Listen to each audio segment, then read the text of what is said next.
Bueno, un poco a mí, como decía la doctora Paredes, me toca repasar un poco las novedades en linfoma de Hodgkin recaído refractario. La charla es acotada en el tiempo, así que traté de hacer un buen resumen y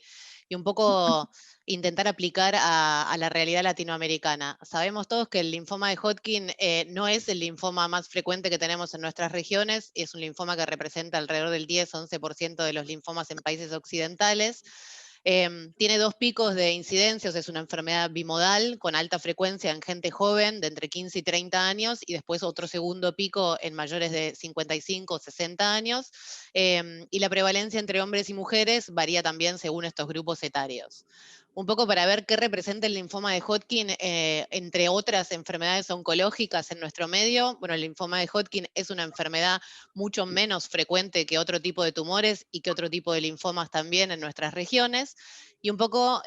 como yo les mostraba en previos simposios del GEL, digamos, con respecto a otros países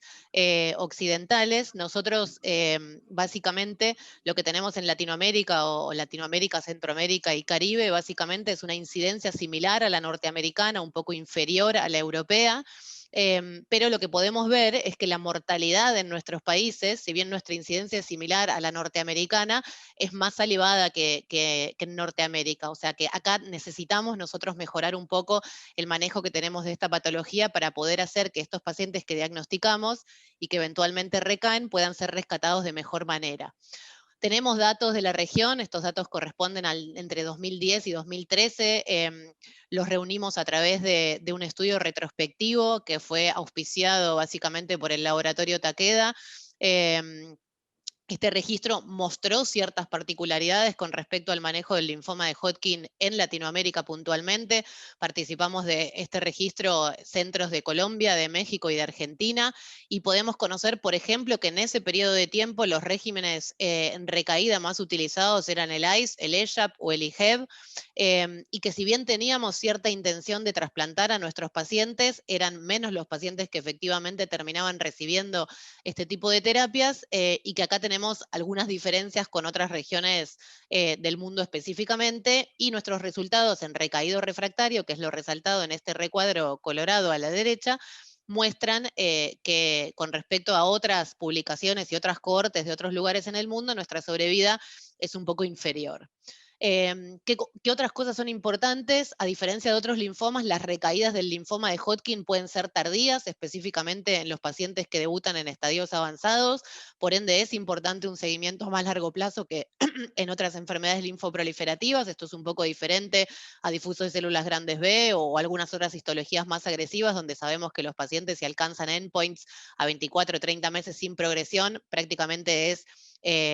ínfimo la chance de que recaigan. Y en el Congreso de Lugano pasado, en el mes anterior a este que estamos haciendo esta presentación, se presentaron datos también de recaídas a través de dos trials específicos que son el H10 y el RAPID, y nos mostraron que en realidad en estadios localizados, no avanzados, las recaídas tienden a ser tempranas, siendo las recaídas tardías bastante menos frecuentes. Entonces, comportamiento diferencial entre el Hodgkin en estadios tempranos y el Hodgkin en estadio avanzado. ¿Qué opciones hoy tenemos para el manejo del linfoma de Hodgkin clásico recaído refractario? Bueno, podremos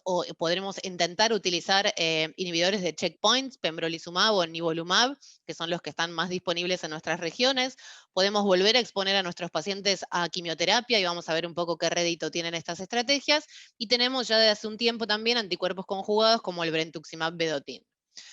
Yo un poco quiero, y siempre me gusta a mí, bajar los datos a las realidades de nuestros países. En este simposio, que es del grupo latinoamericano, la mayoría somos latinoamericanos, y entender un poco que el acceso a estas nuevas terapias en el linfoma de Hodgkin no es universal en nuestros países y en nuestra región. Yo un poco a través del grupo hicimos este relevamiento para mostrarles que, por ejemplo, los inhibidores de checkpoint están con cobertura o libremente disponibles en Brasil, Paraguay, Argentina, siendo el acceso en otros países de la región restringido por algún motivo, donde los pacientes pueden solo acceder a los inhibidores de checkpoint a través de acciones judiciales o a través de el costeo individual de manera privada de estos fármacos, o este acceso está restringido por entidades gubernamentales a ciertas poblaciones específicas o ciertas líneas terapéuticas. Y lo mismo pasa con el brentuximab, quizás acá un poco más complejo aún, si bien hay se suma Colombia un poco con cobertura o acceso al brentuximab, vemos que hay países donde esta medicación no está disponible siquiera con restricciones, ¿no? Entonces esto va a comprometer seguramente el rédito que nuestros pacientes van a tener en esta histología en recaído refractario. Para seguir con la presentación, me gustaría mostrarles cuáles son las tasas de respuesta de las estrategias más tradicionales que vienen siendo la quimioterapia. Hay un sinfín de esquemas que uno puede utilizar para rescatar a estos pacientes que tienen recaídas o que son refractarios primarios, que si bien son un grupo pequeño, existen y tienen necesidades de poder recibir tratamientos adecuados, con adecuado perfil de toxicidad y poder progresar a estrategias de consolidación, como puede ser el trasplante autólogo de médula. Ven ustedes que si bien las tasas de respuesta global, indicado en ese celeste más claro, son relativamente altas para la mayoría de los esquemas, la tasa de respuesta completa, que es lo que está indicado en un azul más oscuro, varía entre los distintos esquemas. ¿Y por qué es importante la tasa de respuesta completa? Porque sí, nuestros pacientes son candidatos a consolidación con autotrasplante, y perdón por no explayarme más en ese tema en el afán del tiempo, la variable más importante de respuesta a estrategia de consolidación es que nuestros pacientes vayan en remisión completa a ese trasplante. Entonces, nosotros deberíamos intentar alcanzar ese objetivo previo a la consolidación con autotrasplante. En ese sentido, los mejores esquemas son estos más intensivos, como el EYAP o el IGEV, eh, que no todos los pacientes claramente van a poder recibir en recaída o en situaciones de refractariedad, específicamente los adultos mayores. Después existen estrategias combinadas con brentuximab, también hay datos de brentuximab en monoterapia, lo que pasa que las chances de respuestas completas con las monoterapias sabemos son menos probables. En los últimos años se han hecho bastantes estudios, la mayoría de ellos de fase 2, que han enrolado alrededor de 60, 50 pacientes cada uno, entonces acá tenemos la deficiencia de que no estamos comparando estrategias más nuevas contra estrategias estándar o estrategias más nuevas entre sí. Pero podemos ver que universalmente las tasas de respuestas globales con estas combinaciones basadas en brentuximab vedotin y cualquier partner de quimioterapia que uno elija, sea la bendamustina, el ESHAP, el DAP, el ICE o mismo el IGEV, las chances de respuesta globales son muy buenas y también las chances de respuestas completas son bastante uniformes y bastante variables, quizás destacando un poquitito más las combinaciones con DAP en cuanto a respuestas completas, y que los outcomes de sobrevida libre de progresión a 24 o a 12 meses son bastante significativos. Es importante recalcar que si bien estas chances de respuestas globales y completas son elevadas, esto viene de la mano de una toxicidad significativa y que nosotros vamos a tener que poner en la balanza un poquitito el tipo de paciente que tengamos adelante para ver cómo manejamos este equilibrio entre eficacia y seguridad.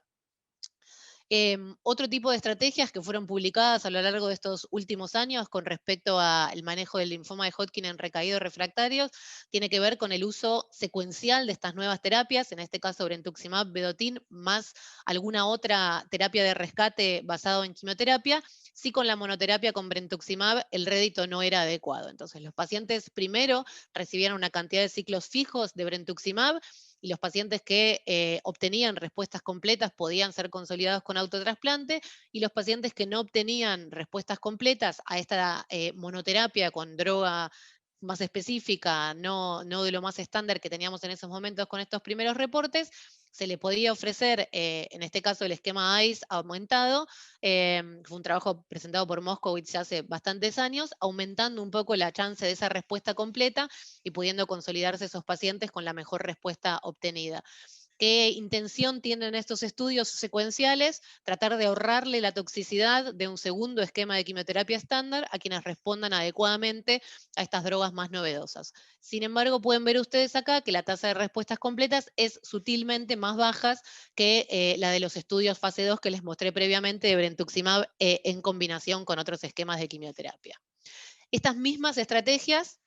de estudios combinados o estudios secuenciales o mismo estas drogas en monoterapia se han explorado con los inhibidores de checkpoint, tanto con nivolumab como con pembrolizumab, y un poco para mostrarles lo que tiene que ver más con combinaciones o con tratamientos secuenciales, ya no las monoterapias, que sabemos que igualmente son estrategias válidas. Lo que vemos nosotros es que siguen siendo estudios con bajo N de paciente, quizás siendo este de nivolumab más brentuximab el que tiene más pacientes enrolados, y vemos un poco las chances de respuestas completas con estas combinaciones, ¿sí? Siendo la más interesante esta de acá abajo de las combinaciones con pembrolizumab GBD, que es un esquema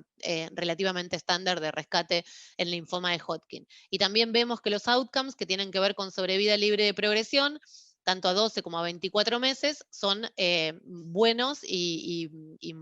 bastante similares a los reportados con otras terapias también. Es importante saber que la sobrevida libre de progresión en linfoma de Hodgkin recaído refractario en el contexto de uso de inhibidores de checkpoint va a depender de la respuesta que los pacientes presenten, siendo superior cuando los pacientes consigan estas respuestas completas, un poco inferior cuando estos pacientes consigan respuestas parciales